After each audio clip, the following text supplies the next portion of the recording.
Bonjour à tous les étudiants des classes préparatoires et bienvenue sur Essentiel Académie. Dans ce cours, j'aborderai la relation entre les grandeurs standards de réaction en introduisant la notion d'entropie de réaction. Tout d'abord, je vais définir qu'appelle-t-on entropie standard de réaction. Comme pour les autres grandeurs thermodynamiques, on avait défini delta H de réaction, c'est dérivé de H sur d epsilon ATP, dg de réaction, c'est dg sur d epsilon ATP. De la même façon, on définit l'entropie de réaction par delta S de réaction, c'est la dérivée partielle de l'entropie sur d epsilon à t et p constant. Quand les constituants sont dans leur état standard, on définit l'entropie standard de réaction qui s'exprime en fonction des entropies moyennes standards des constituants par delta S de réaction 0 qui indique standard, c'est-à-dire pour une pression P égale à 1 bar, qui égale à la sommation I allant de 1 jusqu'à L, c'est le nombre de constituants, nu I S M I 0 T. M indice, c'est-à-dire molaire,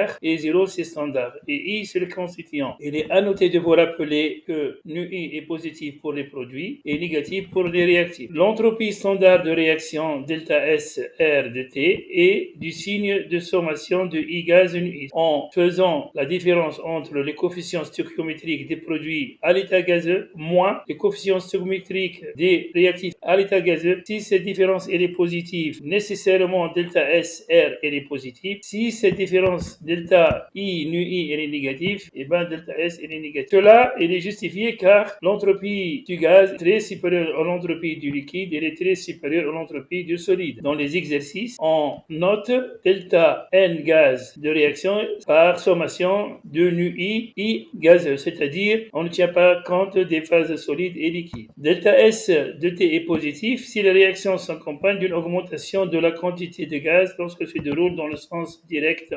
Dans le cas de la vaporisation d'un corps pur, l'entropie standard de vaporisation est donnée par cette équation. Delta S vaporisation est égal à delta H0 de vaporisation sur T de vaporisation. Et comme vous savez que delta H de vaporisation est égal à la chaleur latente de vaporisation. Le lié des grandeurs standards de réaction, c'est-à-dire l'enthalpie libre, l'entropie et l'enthalpie. Partant du fait que G est égal à H moins TS, on a delta G de réaction égal à delta H de réaction moins T delta S de réaction. Pourquoi? Parce que la réaction se fait à une température constante. On peut alors faire sortir T de la différentielle. Quand les constituants sont dans leur état standard, les grandeurs standards de réaction sont reliées par la même formule, seulement on rajoute le 0 pour indiquer qu'on travaille à la pression 1 bar. Il vient alors que delta G réaction de T standard est égal à delta H de la réaction standard à la température T moins T delta S de la réaction standard T. Souvent dans votre programme, on travaille dans l'approximation de Dellingham. Il faut être là vigilant dans cette approximation car dans cette approximation, on considère que delta H de la réaction et delta S de réaction sont indépendantes de la température. Mais pour cette raison, on peut écrire que delta G de la réaction à la température T est égal à delta H0.